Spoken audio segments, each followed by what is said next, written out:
नमस्कार। आज की इस वीडियो में है रॉबर्ट लिंड का निबंध on not being a philosopher. Philosopher दार्शनिक होता है, यानी दार्शनिक न होने पर। ये निबंध हमारे यहाँ तो नहीं है, DDU में है। चलिए पढ़ते हैं, लेकिन पढ़ने से पहले वीडियो को लाइक कर दीजिए और फिर आगे बढ़िए। Epictetus and the average man. तो ये जो एपिक्टेटस है ये एक ग्रीक फिलोसोफर है, स्टोइक फिलोसोफर है।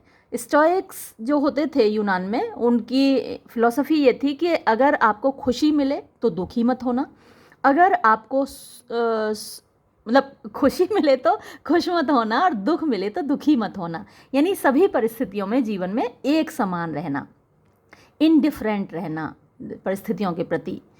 तो एक फिलोसोफर क्या करता है और एक एवरेज मैन क्या करता है। हम सभी तो एवरेज लोग हैं, तो हम उन परिस्थितियों में क्या करते हैं, देखिए पढ़ते हैं रॉबर्ट लिंड के साथ।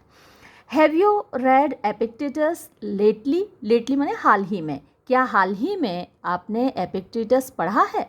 No not lately. नहीं, हाल ही में तो नहीं पढ़ा। Oh you ought to read him. अरे आपको उसे पढ़ना चाहिए। Tommy is been reading him for the first time.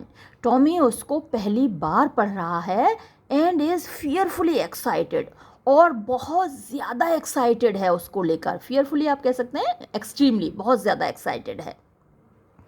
I caught this scrap of dialogue. I caught माने मैंने पकड़ा, यानी कि मैंने सुना। दिस स्क्रैप ये टुकड़ा, ऑफ डायलॉग डायलॉग का, यानी ये जो संवाद है ये मैंने कहाँ सुना?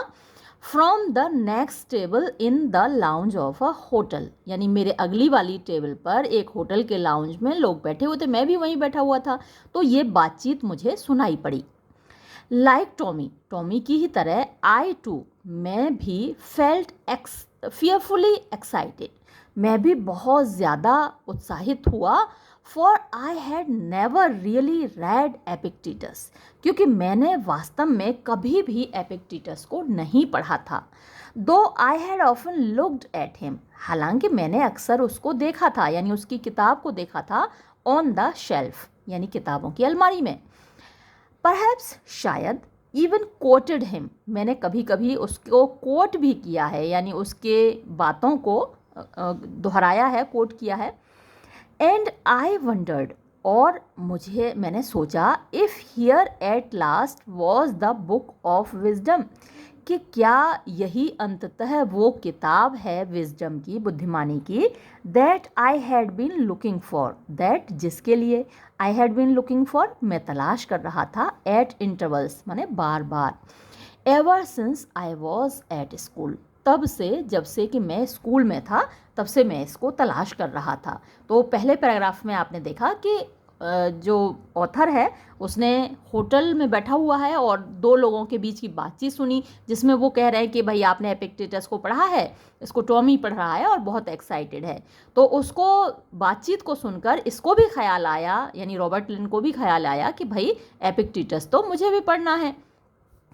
फिर देखिए, never have I lost my early faith that wisdom is to be found somewhere in a book.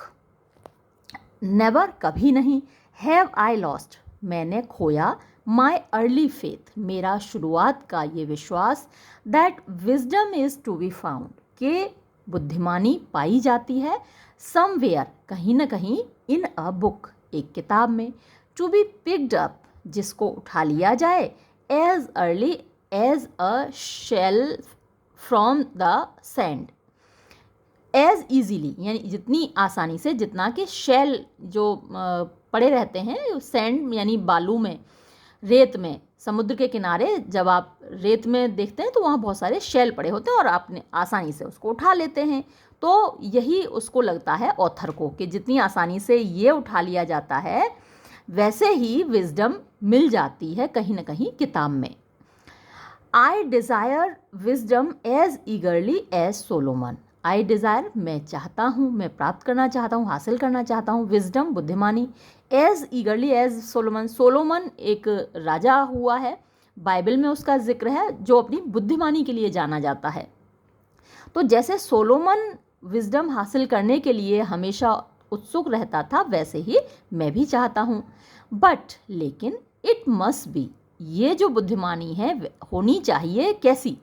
Wisdom एक ऐसी बुद्धिमानी दैट कैन बी ऑब्टेन्ड, जिसको हासिल किया जा सके विद वेरी लिटिल एफर्ट, यानी ना के बराबर कोशिश करके, प्रयास करके। Wisdom as it were, wisdom जैसे कि that is caught by infection, वो इन्फेक्शन से आप प्राप्त कर लेते हैं। जैसे कोई बीमारी है, आप बस किसी के संपर्क में आए और आपको वो बीमारी लग जाती है इन्फेक्शन से, तो वैसे ही विजडम अगर मिल जाए आसानी से तो वो मुझे हमेशा प्रिय है, मैं हासिल करने को तैयार रहता हूँ। लेकिन आई हैव नो टाइम, मेरे पास बिल्कुल वक्त नहीं है, और एनर्जी, ना ही मेरे अंदर ताकत है, ऊर्जा है, for the laborious quest of philosophy, यानी मेहनत करके, क्वेस्ट माने तलाश, फिलोसफी यानी दर्शन की, तो मेहनत करके जो तलाश किया जाता है फिलॉसफी को, वो फिलॉसफी हासिल करने का ना मेरे पास वक्त है और ना मेरे अंदर ताकत है। आई विश, मैं चाहता हूँ, द फिलोसफर्स, कि जो दार्शनिक लोग हैं, to perform the laborious quest, जो मेहनत वाली तलाश है वो काम फिलोसफर्स कर दें, and at the end of it, और उस मेहनत के बाद, इस काम को करने के बाद अंत में, टू फीड मी, मुझे खिला दें, with the fruits of their labours, अपनी मेहनत का फल, यानी खुद नॉलेज को तलाश करें और कोशिश करें, प्रयास करें और अपनी मेहनत का फल मुझे खिला दें। जस्ट एज आई गेट, जैसे ठीक उसी तरह जैसे कि मुझे मिल जाते हैं एग्स, अंडे, फ्रॉम द फार्मर, किसान से, मैं किसान के पास जाता हूँ, उसने मुर्गी पाली होती है, मुर्गी को दाना खिलाया होता है, सारी मेहनत खुद की होती है, मैं उसको पैसे देता हूँ, अंडे ले लेता हूँ। Apples from the fruit grower, जो फल उगाने वाला है उससे मैं फ्रूट खरीद लाता हूँ, पेड़ उसने उगाया, फल उसने उगाए और खरीद मैं लेता हूँ। Medicines from the chemist, chemist की दुकान से मैं दवाइयाँ खरीद लाता हूँ। So do I expect the philosophers, अब इसी तरीके से मैं चाहता हूँ कि जो फिलोसोफर है, दार्शनिक है, to provide me with wisdom, वो मुझे विजडम दे दे, बुद्धिमानी दे दे, at the cost of a few shillings, कुछ शिलिंग्स, सिक्के होते हैं, इंग्लैंड में चलते हैं, तो कुछ शिलिंग मुझसे ले ले और मुझे बुद्धिमानी बेच दे। दैट इज़ वाई, यही वजह है, एट वन टाइम, कि एक समय पर, I read Emerson and at another Marcus Aurelius, कि कभी मैं एमर्सन को पढ़ता हूँ, कभी मार्कस ऑरेलियस को पढ़ता हूँ, यानी किसी को लगातार पढ़ के विजडम हासिल करने का मेरे पास मादा नहीं है, हिम्मत नहीं है, ताकत नहीं है और वक्त नहीं है। इसलिए ऑथर की कोशिश होती है कि भाई कुछ पैसे ले लो और मुझे विजडम दे दो, जैसे कि मैं अंडे खरीदता हूँ, सेब खरीदता हूँ। To read them I hoped was to become wise by reading, यानी मुझे उम्मीद थी, आई होप्ड मुझे उम्मीद थी, टू रीड दैम यानी उनको पढ़ना, was to become wise by reading यानी उससे पढ़कर मैं बुद्धिमान बन जाऊंगा। But I did not become wise, लेकिन उनको मैंने पढ़ तो लिया, वो बुद्धिमान नहीं बना। आई एग्रीड विद दैम, मैं उनसे सहमत होता था, वाइल आई रेड दैम, जब मैं उनको पढ़ता था। बट लेकिन When I had finished reading, जब मैं अपना पढ़ने का काम ख़त्म कर चुका होता था, I was still much the same man, मैं अभी भी लगभग वही व्यक्ति रहता था, as I had been before, जितना कि मैं उनको पढ़ने से पहले था, जैसा था वैसा ही रहता हूँ। जब पढ़ता हूँ तब ज़रूर बुद्धिमानी आ जाती है पढ़ते पढ़ते।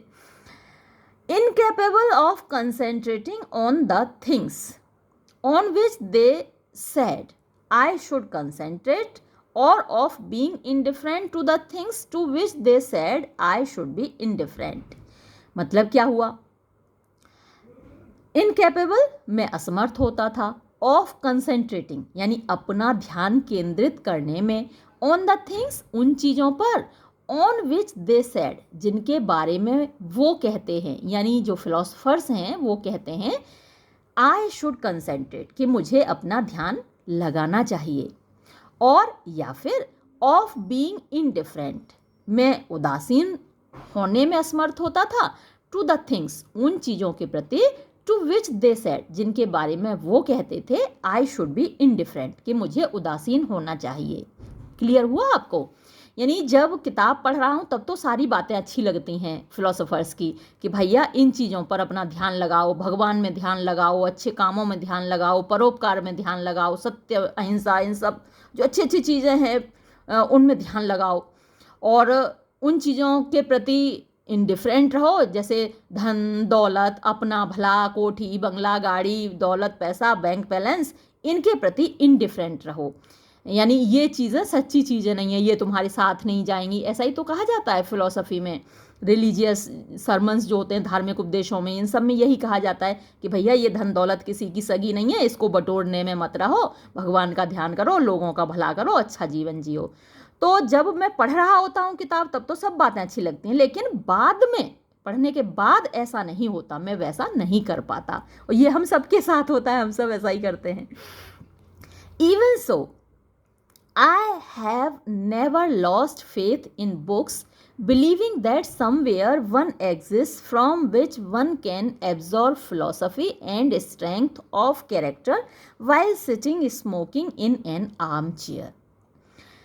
Even so, यहाँ तक कि I have never lost faith, मैंने कभी अपना भरोसा नहीं खोया इन बुक्स, उन किताबों में, बिलीविंग, ये विश्वास करते हुए, मुझे क्योंकि ये विश्वास है, मैंने किताबों में अपना भरोसा कभी क्यों नहीं खोया, क्योंकि मुझे ये विश्वास है दैट समवेयर, कि कहीं ना कहीं वन एग्जिस्ट, वन यानी कि वन बुक, कोई ऐसी किताब एग्जिस्ट करती है, अस्तित्व में है, दुनिया में है, फ्रॉम विच, जिससे कि, जिस किताब में से वन कैन एब्जॉर्ब, एक बंदा हासिल कर सकता है, प्राप्त कर सकता है, philosophy, Darshan, and strength of character, और चरित्र की ताकत, वाइल सिटिंग, जब वो बैठा हो, smoking in an arm chair, यानी अपनी आर्म चेयर में, आराम कुर्सी पे आराम से बैठा हो, स्मोकिंग कर रहा हो, और साथ ही पढ़ता जाए और बुद्धिमानी हासिल करता जाए। ऐसी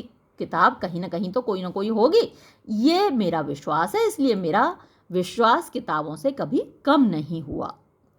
it was in this mood, तो यही जो मूड था, यही जो मेरा ख्याल था, इसी mood say that I took down Epictetus, मैंने एपिक्टेटस उठा लिया।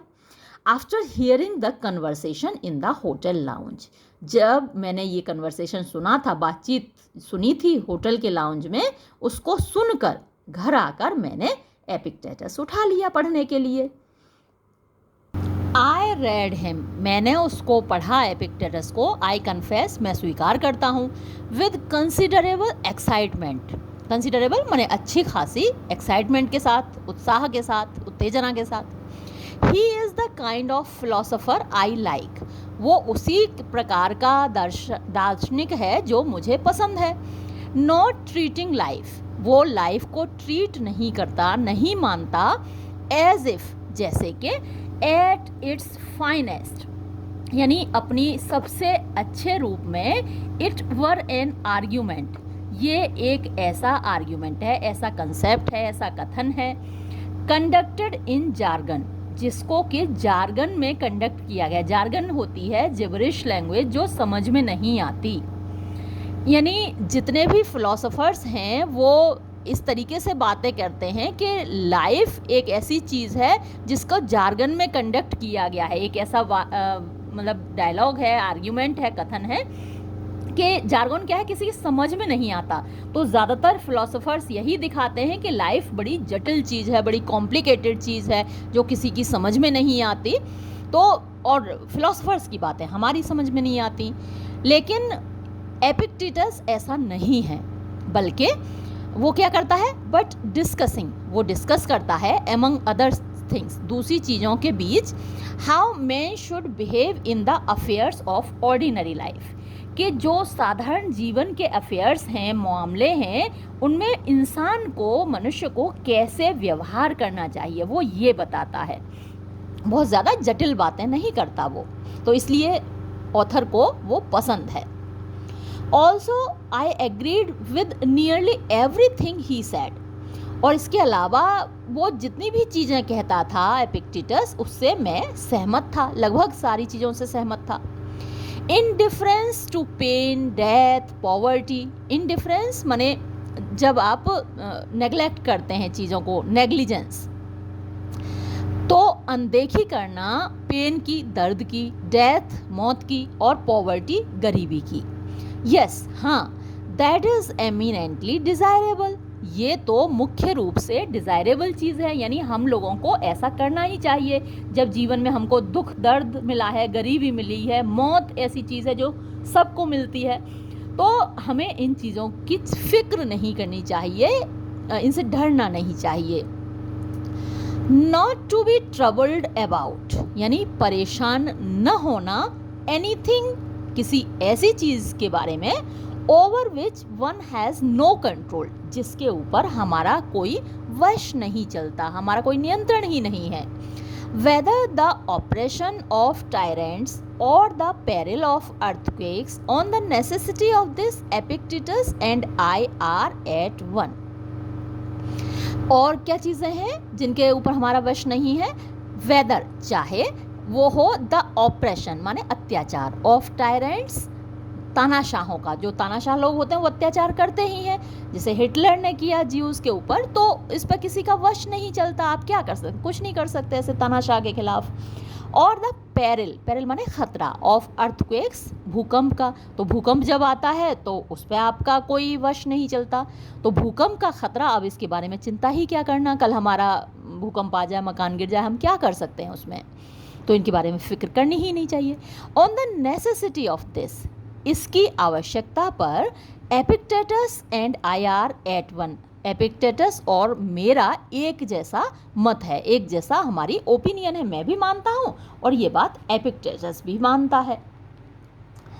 येट, फिर भी, close as is the resemblance between our opinions, हमारी जो राय है, हमारे मत में ज़रूर रिजेम्बलेंस है, समानता है, और क्लोज रिजेम्बलेंस है, घनिष्ठ समानता है।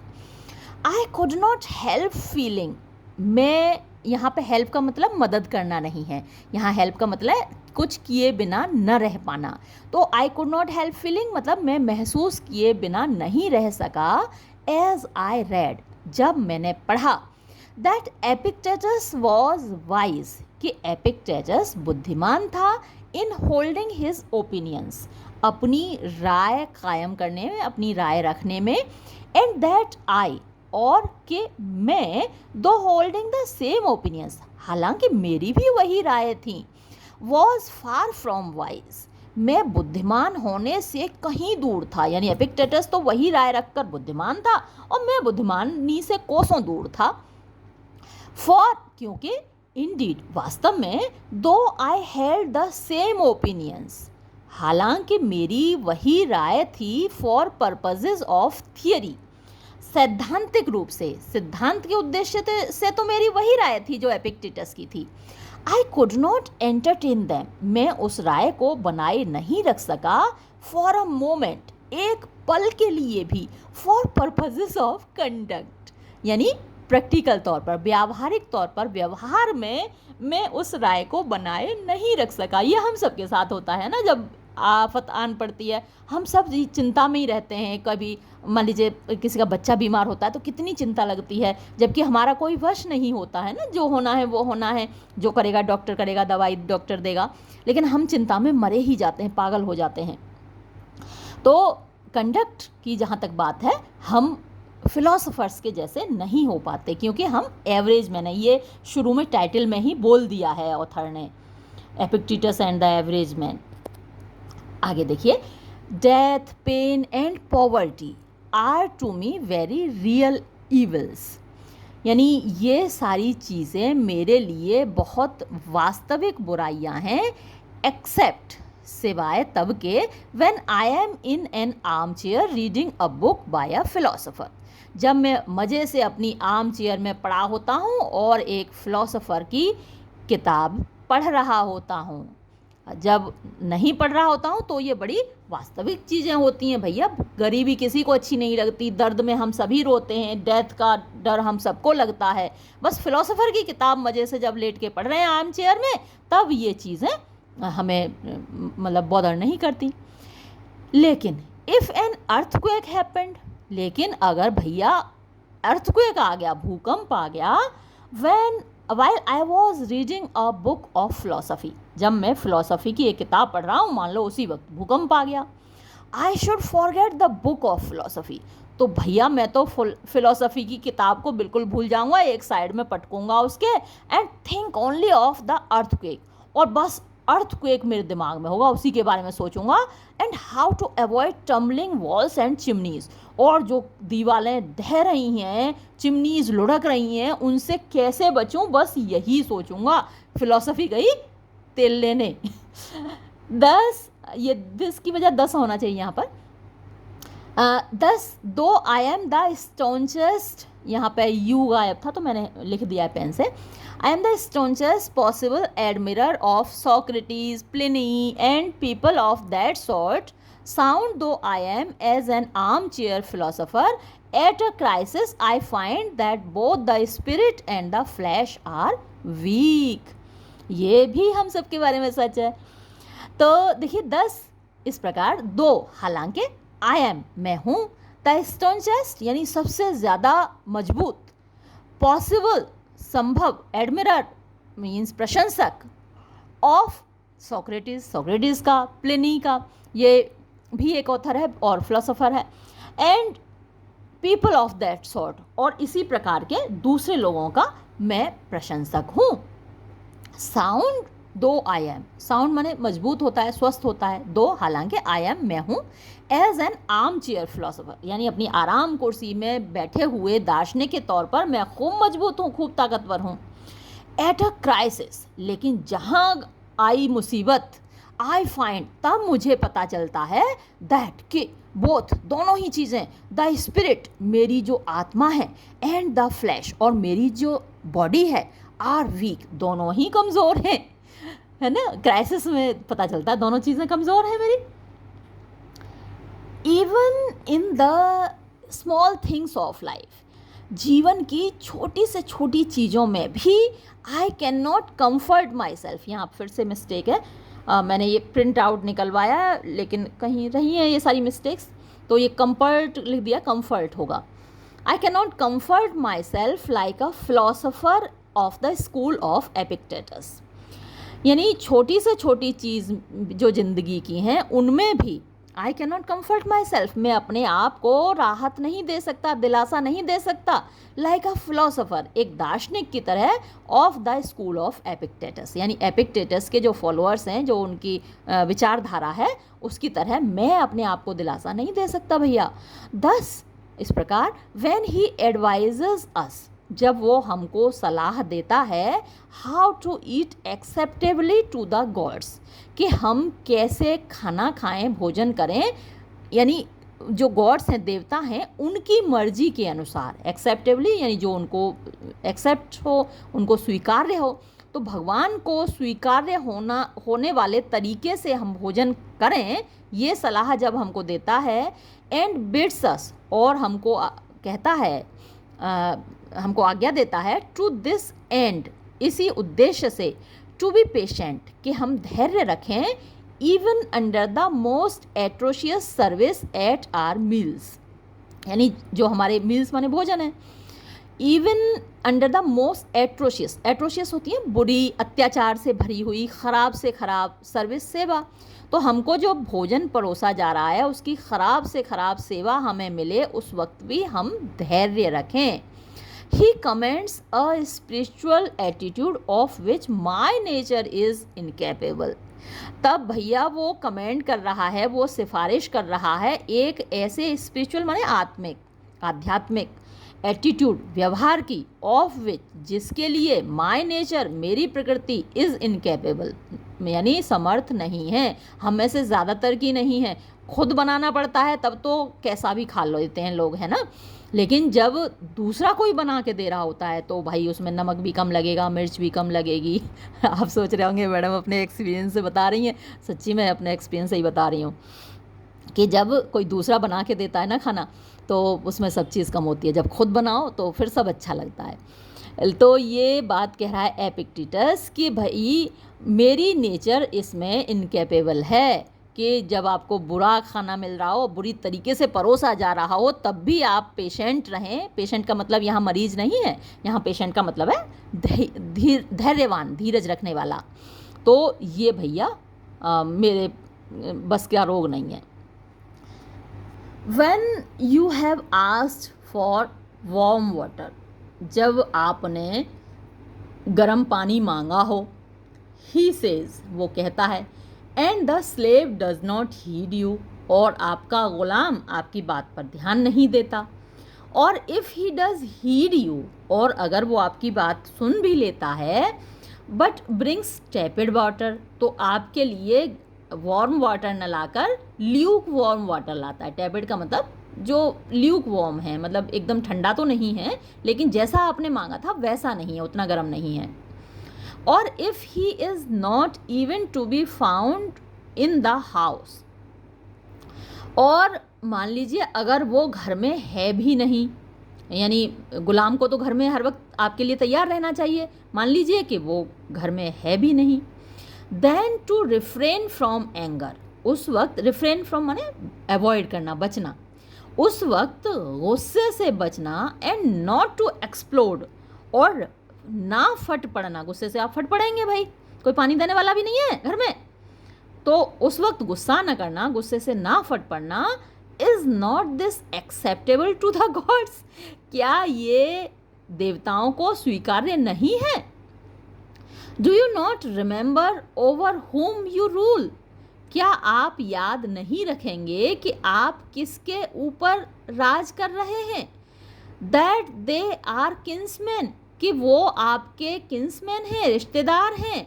That they are brothers by nature, कि प्रकृति से वो आपके भाई हैं। And they are the offspring of Zeus, और वो भी ज़्यूस के ही बच्चे हैं। ज़्यूस यूनान के सर्वोच्च देवता का नाम है, ज़्यूस, देवताओं के राजा का नाम ज़्यूस है। तो एक तरीके से जो आपका स्लेव है, जो आपका नौकर है, वो भी तो आपका किन्समैन हुआ, रिश्तेदार हुआ, आपका भाई हुआ बाय नेचर, क्योंकि वो भी तो ज़्यूस का बच्चा है, हम सभी भगवान के बच्चे हैं। तो ये सोचकर क्या आप उसको माफ़ नहीं कर सकते? आप गुस्सा किए बिना नहीं रह सकते? That is all perfectly true, हाँ ठीक है भाई, ये सारी बातें सच हैं, मान लिया जी, मान लिया। And I should love to be able to sit in a restaurant, और चलिए मैं बहुत प्यार से, बड़े मोहब्बत से एक रेस्टोरेंट में बैठ जाऊंगा। स्माइलिंग पेशेंटली, बड़े धैर्य से मुस्कुराता रहूँगा, एंड फिलोसफिकली, और बड़े दार्शनिक तरीके से मुस्कुराता रहूँगा। While the waiter brought all the wrong things, जब वेटर मेरे लिए सारी गलत चीज़ें ले आएगा, मंगाया मैंने भात और वो ले आया दाल, तो भी मैं मुस्कुराता रहूँगा। और forgot to bring anything at all, और भैया कुछ भी लाना ही भूल गया, कुछ लेके ही नहीं आया, तो भी मैं मुस्कुराता रहूँगा, मान लेता हूँ भैया, मान लेता हूँ। But in point of fact bad waiting irritates me, लेकिन ये बात मान तो ली मैंने, लेकिन जहाँ तक फैक्ट की बात है, अगर मुझे बुरी तरीके से इंतज़ार करना पड़ता है तो मुझे गुस्सा आता है। I dislike having to ask 3 times for the wine list, मैंने 3 बार वाइन की लिस्ट मांगी, भैया कौन कौन सी वाइन आपके यहाँ मिलती है, और बंदा सामने वाला लाके ही नहीं दे रहा है, और 3 बार मुझे पूछना पड़ा, तो ये मुझे बिल्कुल नागवार है, मुझे पसंद नहीं आता। आई एम एनॉयड, मैं नाराज़ हो जाता हूँ, गुस्सा आता है मुझे। व्हेन, जब, after quarter of an hour's delay, यानी 15 मिनट की देरी के बाद, क्वार्टर माने चौथाई हिस्सा होता है घंटे का, तो घंटे का चौथाई हिस्सा तो 15 मिनट हुए, 15 मिनट की देर के बाद आई एम टोल्ड, मुझे ये बताया जाता है that there is no salary, ये सैलरी की बजाय यहाँ सेलर होना चाहिए, CELLAR, सेलर होता है, वो एक अंडरग्राउंड स्टोर होता है, एक तहखाना होता है जिसमें कि शराब स्टोर की जाती है। तो 15 मिनट बाद तो मुझे आके बंदा ये बताता है कि हमारे यहाँ तो सेलर है ही नहीं, वाइन स्टोर है ही नहीं। इट इज़ ट्रू, ये सच है, that I do not make a scene on such occasions, ऐसे अकेजन्स पर, ऐसे अवसरों पर मैं वहाँ सीन तो क्रिएट नहीं करता, तमाशा खड़ा तो नहीं करता। I have not enough courage for that, उसके लिए मेरे अंदर हिम्मत नहीं है, यानी तमाशा खड़ा करने की हिम्मत नहीं है, तो तमाशा तो खड़ा नहीं करता, लेकिन भाई गुस्सा तो मुझे आता है। I am as sparing of observations as a philosopher. अब ये ऑब्जर्वेशन क्या है? चाइडिंग, रिप्रूफ, डांट, फटकार। तो मैं उतना ही बचकर रहता हूँ डांट फटकार से। But I suspect that the scowling spirit within me, लेकिन मुझे शक है कि मेरे अंदर जो स्काउलिंग स्पिरिट है, ये स्काउलिंग आप कह सकते हैं इल टेम्पर्ड, जो गुस्से वाली भावना है, फीलिंग है मेरे अंदर। तो मैं डांटता नहीं वेटर को, फटकारता नहीं, गुस्सा मतलब तमाशा नहीं खड़ा करता एक दार्शनिक की तरह, लेकिन मेरे अंदर जो स्काउलिंग स्पिरिट है, जो गुस्से वाली फीलिंग है, must somehow show itself in my features, किसी न किसी तरीके से अपने आप को दिखा देती है, जाहिर कर देती है मेरे फीचर्स में, यानी मेरे जो फेशियल एक्सप्रेशन है, मेरे जो जेस्चर्स हैं, उनसे दिख जाता है कि भैया मुझे गुस्सा आया है। सर्टेनली, निश्चय ही, I do not think of telling myself, मैं ये नहीं सोचता कि मैं खुद को बताऊं this waiter is my kinsman, कि भैया ये जो वेटर है ये भी तो मेरा रिश्तेदार ही लगता है। He is the offspring of Zeus, वो भी तो ज्यूस का ही बच्चा है। Besides even if he were, why should the offspring of Zeus wait so badly, और भैया अगर ऐसा है भी कि वो ज्यूस का बच्चा है, मैं भी ज्यूस का बच्चा हूँ, तो एक ज्यूस के बच्चे को इस तरीके से इंतज़ार बुरी तरीके से क्यों कराना, क्यों करना पड़े, है ना? मैं भी ज्यूस का बच्चा, वो भी ज्यूस का बच्चा, तो इतनी बुरी तरीके से इंतज़ार क्यों करना पड़े आखिर ज्यूस के बच्चे को? एपिक्टेटस, आई एम श्योर, मुझे पक्का यकीन है कि एपिक्टेटस ने never dined at the restaurant, कभी रेस्टोरेंट में डिनर नहीं किया होगा। And yet his patience might have served him even then, और भैया अगर वो उसे करना भी पड़ता तो उसके अंदर इतना धैर्य था कि वो अपने धैर्य से काम ले लेता। If so, what a difference between Epictetus and me, अगर वो ऐसे मैं भी धीरज रख लेता तो क्या डिफरेंस होता उसके और मेरे बीच में। And if I cannot achieve his imperturbability, याद रखना बड़ा अच्छा वर्ड है, तो जो इम्पर्टर्बेबिलिटी है वो है कामनेस, यानी आपकी जो कूल रहने की आदत है, तो मैं उसके जैसी, and if I cannot achieve, अगर मैं हासिल नहीं कर सकता उसके जैसी imperturbability in such small affairs as that, यानी ऐसे छोटे मोटे मामलों में, व्हाट होप इज़ देयर, तो भैया क्या उम्मीद है ऑफ बीइंग एबल, कि मैं समर्थ होऊंगा टू प्ले द फिलोसोफर, एक दार्शनिक की भूमिका निभाने में, in the presence of tyrants and earthquakes, यानी तानाशाहों या फिर भूकंपों की उपस्थिति में। यानी छोटी मोटी चीज़ों में ही जब मैं धैर्य खो देता हूँ तो बड़ी बड़ी चीज़ों में मैं कैसे कूल रह सकता हूँ, कैसे मुझसे उम्मीद की जा सकती है। और ये हम सभी के बारे में सच है। अगेन, पुनः, when Epictetus expresses his opinions on material possessions and counsels us to be so indifferent to them that we should not object to their being stolen, I agree with him in theory, and yet in practice I know I should be unable to obey him. सही बात है भैया। देखिए क्या कह रहा है वो। अगेन, पुनः, when Epictetus expresses, जब एपिक्टेटस अभिव्यक्त करता है हिज ओपिनियंस, अपनी राय, ऑन मेटेरियल पोजेशंस, भौतिक चीज़ों के बारे में, एंड काउंसिल्स, काउंसिल माने सलाह देता है, एडवाइस देता है, और हमको सलाह देता है टू बी सो इनडिफरेंट, कि हम इतने इनडिफरेंट माने अनासक्त रहें, पहले भी आ चुका ये वर्ड, इतने अनासक्त रहें टू देम, उनके प्रति, यानी हम उनसे लगाव ना रखें, इतना अलगाव रखें, that we should not object, कि हम ऐतराज़ ना करें, टू देयर बीइंग स्टोलन, उनके चुराए जाने पर। भैया मेरी नई साड़ी कल मैं लाई हूँ, फॉल पीको कराई है, अगर कोई चुरा लेगा मुझे तो गुस्सा आएगा, लेकिन एपिक्टेटस का कहना है कि हम उनके चुराए जाने पर ऐतराज़ ना करें। I agree with him in theory, तो मैं थियरी में तो उससे एग्री करता हूँ, है ना, थियरी के तौर पर तो ये सही है। एंड येट इन प्रैक्टिस, लेकिन व्यवहार में I know I should be unable to obey him, मैं जानता हूँ मैं उसकी बात बिल्कुल नहीं मान सकता. There is nothing more certain than that a man whose happiness depends on his possessions is not happy. यानी there is nothing more certain, यानी इससे ज़्यादा सुनिश्चित चीज़ कोई नहीं है that के देन दैट अ मैन, एक व्यक्ति whose happiness, जिसकी खुशी डिपेंड्स ऑन possessions, जो possessions पर निर्भर करती है, इज़ नॉट हैप्पी, वो खुश नहीं होगा.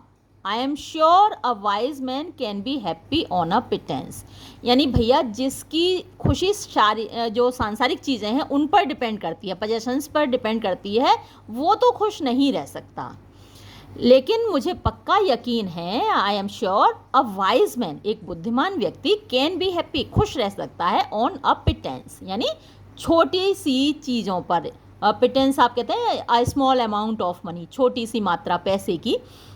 तो थोड़े में फिलोसोफर खुश रह सकता है, एक बुद्धिमान व्यक्ति खुश रह सकता है, लेकिन जिसकी खुशी ही सांसारिक चीज़ों में निहित हो, वो कैसे खुश रह सकता है ना. आपने इतनी मेहनत करके इतनी सारी चीज़ें इकट्ठा की हैं, गाड़ी खरीदी है. लाइफ में व्यक्ति कितनी बार गाड़ी खरीद पाता है, अगर वो गाड़ी चोरी हो जाए, हाय राम, हार्ट अटैक पड़ जाएगा. मान लीजिए कल ही आपने नई इनोवा खरीदी और आज वो चोरी हो जाए, क्या हाल होगा आपका. लेकिन बुद्धिमान व्यक्ति थोड़े में खुश रह लेता है, आम लोग नहीं रह पाते.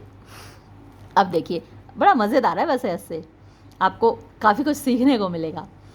Not that happiness should be the aim of life, ऐसा नहीं है कि हैप्पीनेस जिंदगी का उद्देश्य होना चाहिए. अकॉर्डिंग टू एपिक्टेटस के अनुसार, और in theory to myself, और भैया थियरी में मेरे लिए भी, यानी प्रैक्टिकल में तो भैया हैप्पीनेस ही हमारी ज़िंदगी का उद्देश्य होती है. अगर हमें खुशी ही ना मिले तो हम कुछ क्यों जिएंगे, क्यों कोई काम करेंगे. अपनी खुशी के लिए ही करते हैं ना जो भी हम करते हैं. तो अगर खुशी ही नहीं मिलेगी तो हम कोई काम क्यों करेंगे, वही तो हमारी ज़िंदगी का उद्देश्य है. तो थियरी में तो हम बात मान लेते हैं, एपिक्टेटस के लिए तो ये बात सच है, और थियरी में मेरे लिए भी सच है. But Epictetus at least holds up an ideal of imperturbability, and he assures us that we shall achieve this if we care so little for material things that it does not matter to us whether somebody steals them or not. अब देखिए लंबा sentence है तो तोड़ के ही हम इसे समझेंगे.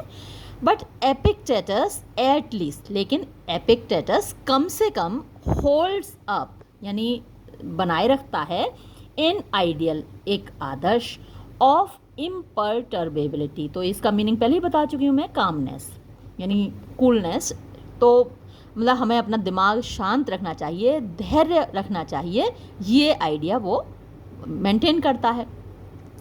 एंड ही एश्योर्स अस, और वो हमको विश्वास दिलाता है, दैट कि वी शैल अचीव दिस, हमें ये हासिल होगा. देखिए आपके पास सब कुछ है, सिर्फ शांति नहीं है, मेंटल पीस नहीं है, तो आपके सारे जितने भी पोजेशंस हैं वो सब बेकार हैं, है ना. लाखों करोड़ों की कोठी आपकी बेकार है, गाड़ी बंगला बेकार है, अगर आपके पास मानसिक शांति नहीं है. तो एपिक्टेटस आपको ये भरोसा दिलाता है कि वी शैल अचीव दिस, हम इसको हासिल कर लेंगे, if we care so little, अगर हम कम से कम परवाह करें, है ना के बराबर परवाह ही ना करें, फॉर मेटेरियल थिंग्स, भौतिक चीज़ों के बारे में, that it does not matter to us, कि ये जो चीज़ें, इससे हमें कोई फ़र्क ना पड़े, वेदर समबडी स्टील्स देम और नॉट, कि कोई उनको चुरा रहा है कि नहीं चुरा रहा है.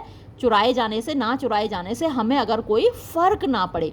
मान लीजिए मेरे बैंक में पड़े हैं आराम से होंगे 10-15 लाख रुपए, और वो बैंक में पड़े, मुझे पता है उन्हें किसी ने चुरा लिया, मुझे ज़रूरत नहीं पड़ती, मुझे निकालती नहीं, और उन्हें किसी ने चुरा लिया, मुझे कोई फ़र्क नहीं पड़ रहा. अगर मुझे पता नहीं चला तो, जैसे ही पता चलेगा तो फिर भैया गुस्सा आएगा और मैं बैंक भागूंगी, दौड़ूंगी, तो टेंशन होगा.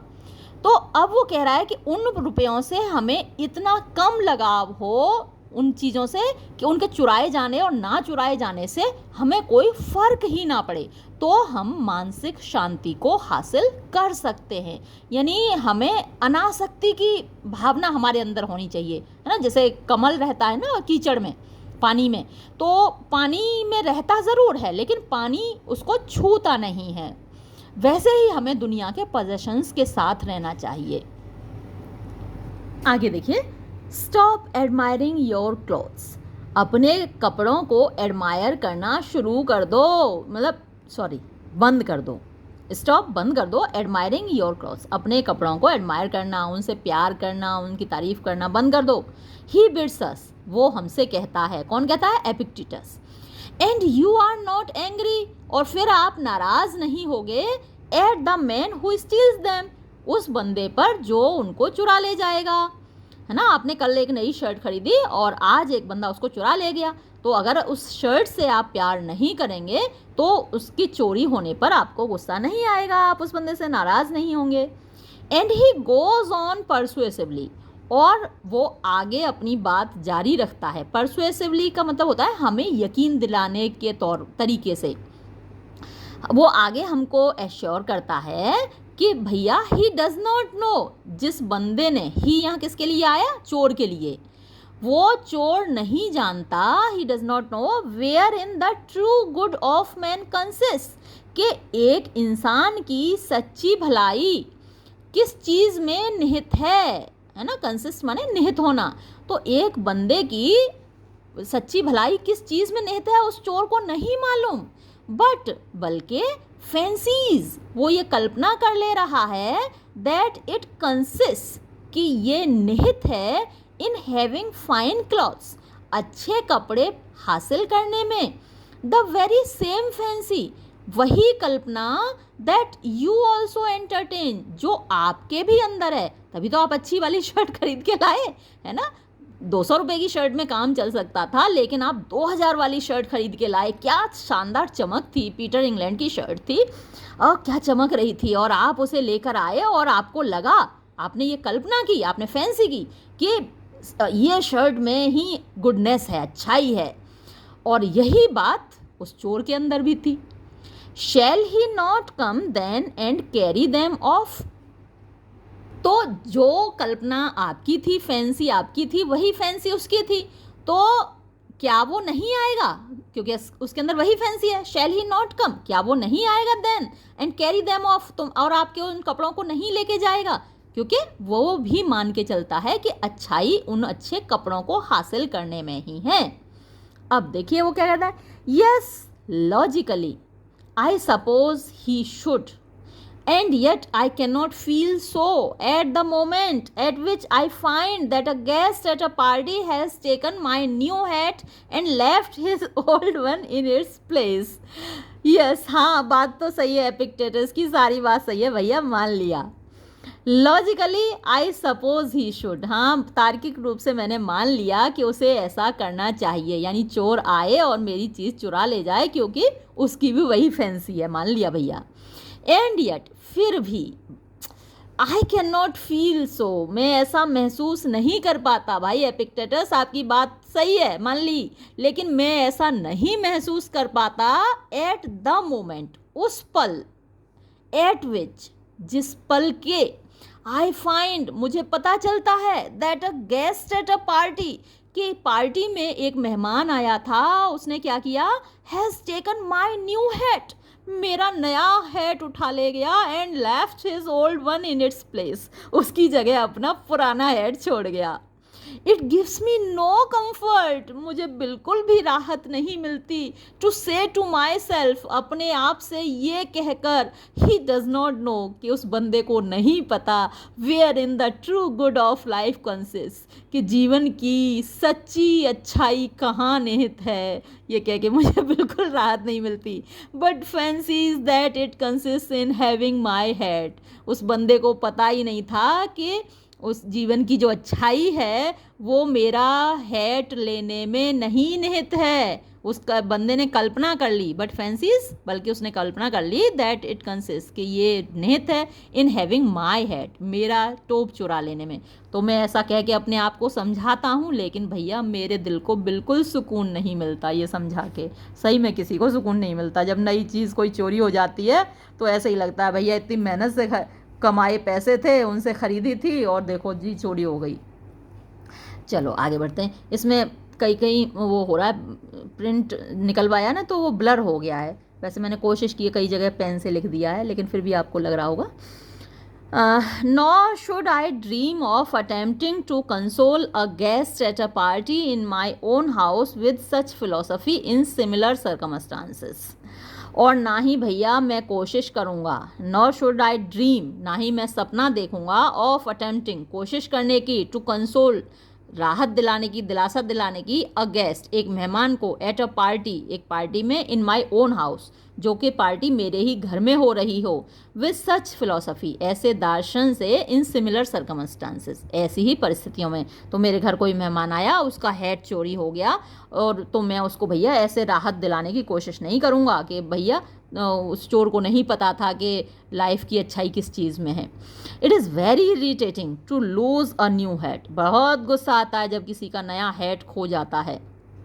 It is very irritating to lose anything at all, कुछ भी चीज़ खो जाए भैया बड़ा गुस्सा आता है।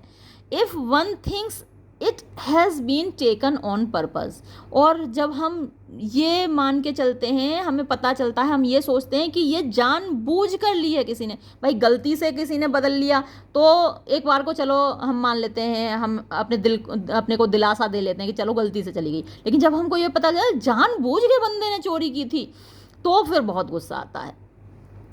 I feel that I could imitate Epictetus, मैं महसूस करता हूँ कि मैं एपिक्टेटस को इमिटेट कर सकता हूँ, उसकी नकल कर सकता हूँ। If I lived in a world, अगर मैं एक ऐसे संसार में रहता, इन विच नथिंग हैपेंड, जिसमें कहीं कुछ होता ही नहीं। बट इन अ वर्ल्ड, लेकिन हम ऐसे संसार में तो रहते नहीं। हम कैसे संसार में रहते हैं?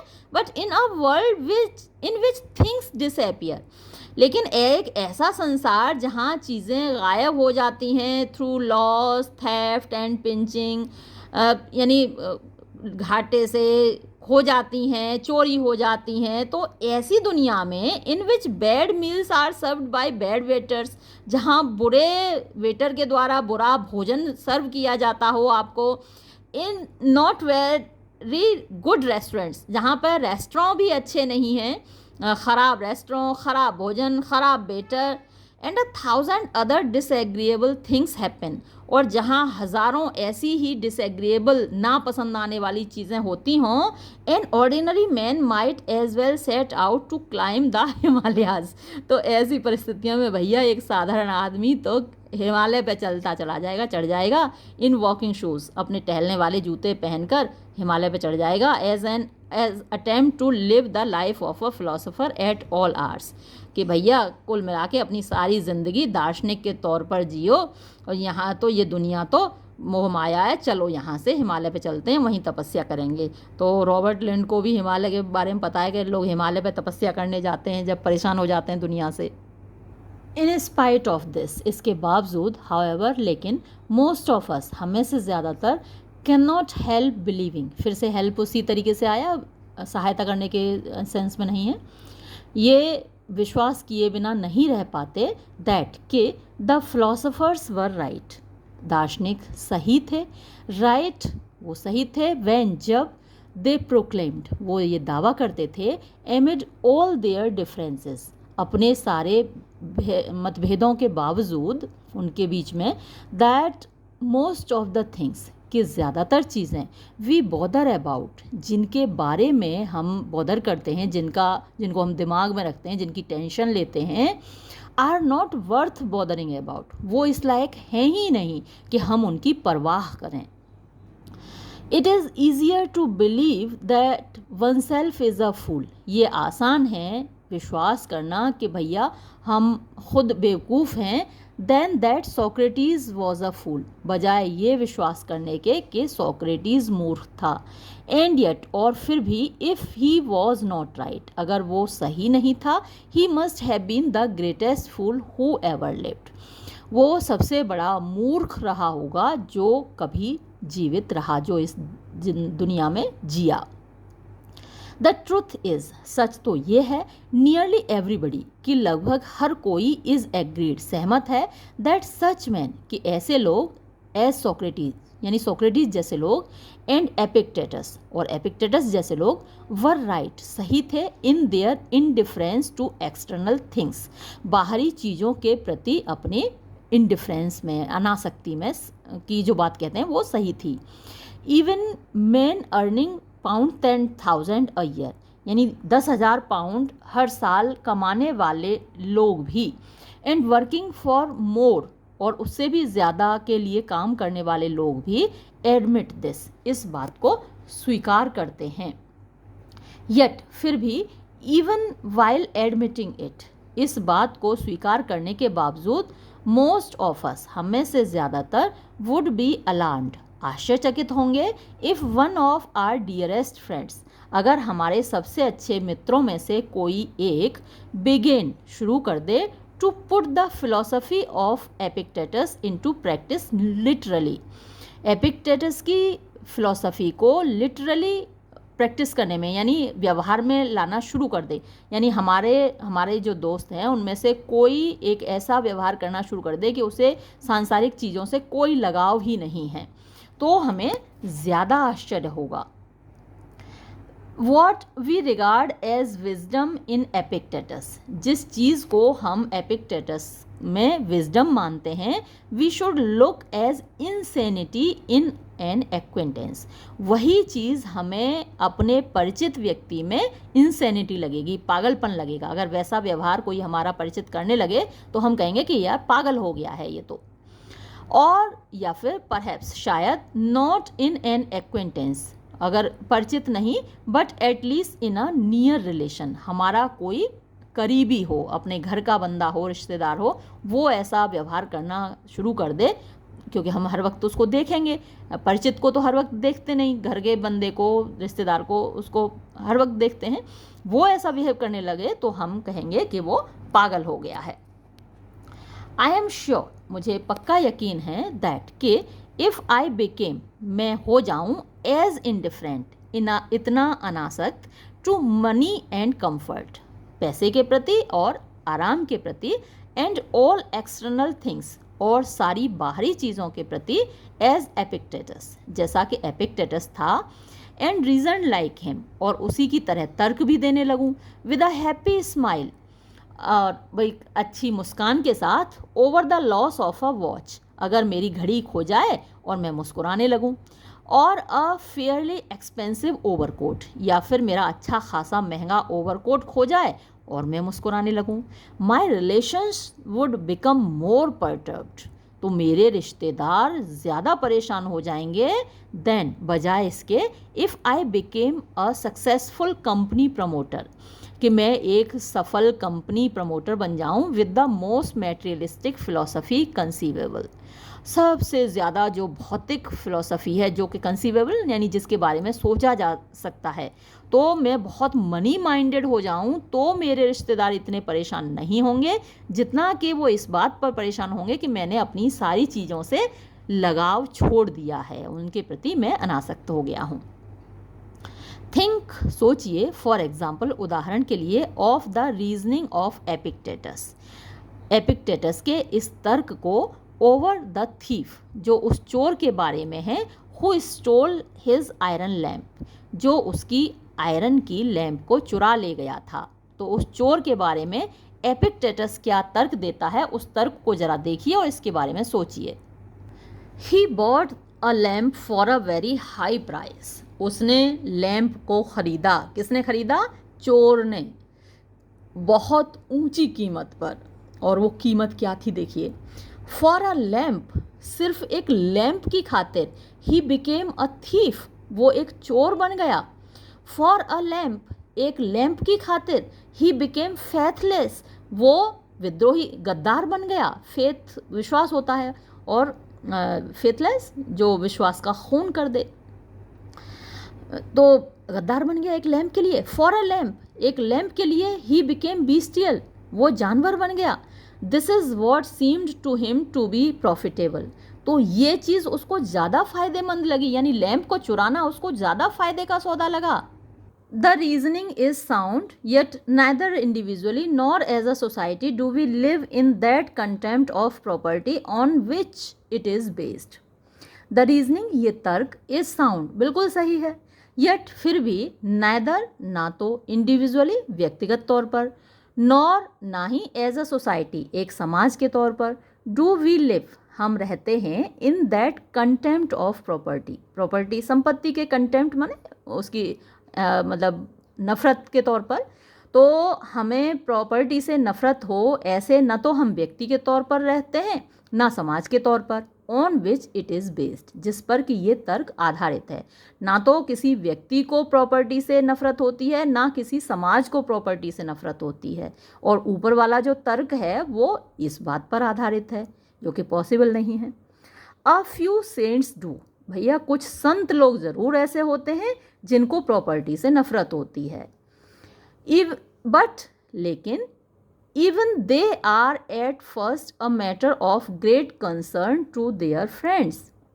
इवन दे, वो भी यानी संत लोग भी, आर होते हैं एट फर्स्ट, शुरुआत में, अ मैटर ऑफ ग्रेट कंसर्न, बहुत चिंता का विषय, टू देयर फ्रेंड्स, अपने दोस्तों के लिए। तो बाद में तो वो संत बन जाते हैं, तो लोग मान लेते हैं भैया ये तो संत आदमी है, इसको कोई लगाव ही नहीं है प्रॉपर्टी से, लेकिन शुरुआत में उनके जो मित्र होते हैं, जो उनके घर वाले होते हैं, उनको बड़ी चिंता होती है कि भाई ऐसा कैसे कर रहा है ये बिहेव।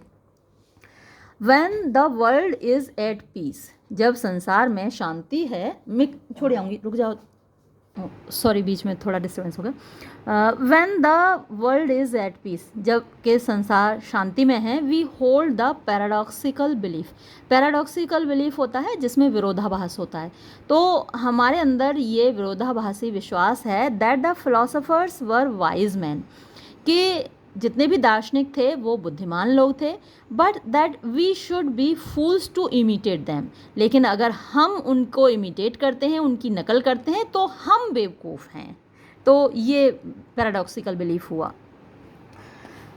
वी बिलीव दैट, हम ये विश्वास करते हैं कि while philosophers are worth reading, के दार्शनिक लोग पढ़ने लायक हैं, material things are worth bothering about, भौतिक चीज़ें परवाह करने लायक हैं, यानी फिलोसोफर्स तो पढ़ने लायक हैं और भौतिक चीज़ें परवाह करने लायक हैं, भैया उनकी देखभाल करो, रक्षा करो, सुरक्षा करो।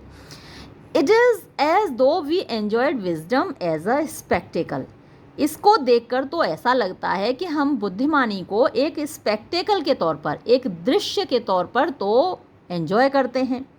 अ delightful spectacle on a stage, एक डिलाइटफुल माने खुशी देने वाला स्पेक्टेकल, दृश्य, ऑन अ स्टेज, रंगमंच पर, विच, जो कि इट वुड बी अनसीमली, यानी अनुपयुक्त होगा, अनुचित होगा, फॉर द ऑडियंस, दर्शकों के लिए, टू अटेम्प्ट टू इन्वेड, अगर वो उसको इन्वेड करें, कोशिश करें, यानी इन्वेड माने तो वैसे अटैक करना होता है, इन्वेजन अटैक होता है, तो कहने का मतलब ये है कि जो कुछ हो रहा है स्टेज पर, ड्रामा में जो कुछ हो रहा है, जैसे फिल्मों में जो कुछ हो रहा है, तो उसको अगर आप इम्यूलेट करने की कोशिश करते हैं, फिल्मों में जो हीरोइन ड्रेस पहन रही है, आप वैसी ड्रेस अगर पहनेंगे तो ये गलत होगा आपके लिए। तो इसी तरीके से फ़िलॉसफी को भी माना जाता है कि पढ़ने को तो ठीक है, लेकिन प्रैक्टिकल लाइफ में आप उसको नहीं मतलब अपने जीवन में उतार सकते। Were the Greeks and Romans made differently, क्या ग्रीक और रोमन लोग अलग तरीके से बने हुए थे? Did the audiences of Socrates and Epictetus really attempt to become philosophers themselves, क्या जो ऑडियंस थे, जो श्रोता थे सोक्रेटिस के और एपिक्टेटस के, रियली अटेम्प्ट, उन्होंने क्या वास्तव में कोशिश की थी, टू बिकम फिलोसोफर्स देमसेल्व्स, खुद दार्शनिक बनने की, और या फिर वर दे लाइक आवरसेल्व्स, वो भी हमारी ही तरह थे, होपफुल ऑफ अचीविंग विजडम, क्या वो भी उम्मीद रखते थे बुद्धिमानी हासिल करने की? नॉट बाय प्रैक्टिस, बिना प्रैक्टिस के, बिना व्यवहार के, but by a magic potion administered by a wiser man than they. एक मैजिक पोशन यानी एक जादुई घुट्टी के माध्यम से, एडमिनिस्टर्ड जो उन्हें दिया गया हो, बाय अ वाइजर मैन एक ज़्यादा बुद्धिमान व्यक्ति के द्वारा, देन दे उनकी तुलना में। तो जैसे सोक्रेटिस था या प्लेटो था, अरिस्टोटल था, तो ये बहुत बुद्धिमान लोग थे। तो उनके जो ऑडियंस हैं वो क्या फॉलो करते थे उनकी बातों को, या फिर उन्हें लगता था कि ये बुद्धिमान लोग हैं, ये हमको कुछ जादुई गुट्टी पिला देंगे और हम बुद्धिमान बन जाएंगे। टू बिकम वाइज, बुद्धिमान बन जाना, विदाउट एफर्ट, बिना प्रयास के, बिना कोशिश के, by listening to a voice, एक आवाज़ को सुनकर, बाय रीडिंग अ बुक, एक किताब को पढ़कर, it is at once the most exciting and the most soothing of dreams. तो ये सबसे ज़्यादा उत्तेजक और सबसे ज़्यादा राहत देने वाले सपनों में से एक है। इन सच अ ड्रीम, ऐसे ही एक सपने में, आई टुक डाउन एपिक्टेटस, मैंने भी भैया एपिक्टेटस उठा लिया पढ़ने के लिए, एंड बिहोल्ड, और ये देखो, it was only a dream, ये केवल एक सपना ही था। तो ऐसे आप बुद्धिमान नहीं बन सकते बिना प्रैक्टिस किए, सिर्फ आवाज़ सुनकर, सिर्फ किताब पढ़कर। आपको प्रैक्टिस भी करनी पड़ेगी, तभी आप बुद्धिमान बनेंगे। देखिए, जब आप तराजू में तौलते हैं, अपने दिल की तराजू में कभी तौल कर देखिए, तो आपको ये सारी बातें सही लगेंगी। यानी चीज़ों से जितना आपको लगाव होता है, उतनी ही चीज़ें आपके लिए दुखदाई बन जाती हैं। इस संसार में जितने आप अनासक्ति से जीते हैं, उतना आप सुखी रहते हैं, खुश रहते हैं। तो इसके लिए क्या है, प्रैक्टिस करनी पड़ती है ना। हम और आप मतलब हम थोड़े ज़्यादा पढ़ लिए हैं आपसे कंपैरिजन में, तो थोड़ा सा ज्ञान हो गया है, लेकिन है हम भी लगभग वहीं पर कि भाई चोरी होती है चीज़ तो थोड़ा दुख तो होता ही है, लेकिन मन को समझा लेते हैं कि चलो भाई हम क्या दुनिया में लाए थे, क्या दुनिया से लेकर जाएंगे, और इस तरीके से खुश हो जाते हैं, अपने आप को समझा लेते हैं। तो जितनी जल्दी आप अपने आप को समझाना सीख जाएं, अपने दिल को समझाना सीख जाएं, उतने खुश रहेंगे। तो लाइफ में खुश रहना है तो बात मान लीजिए भाई एपिक्टेटस की। चलिए हम वीडियो यहीं समाप्त करते हैं। धन्यवाद।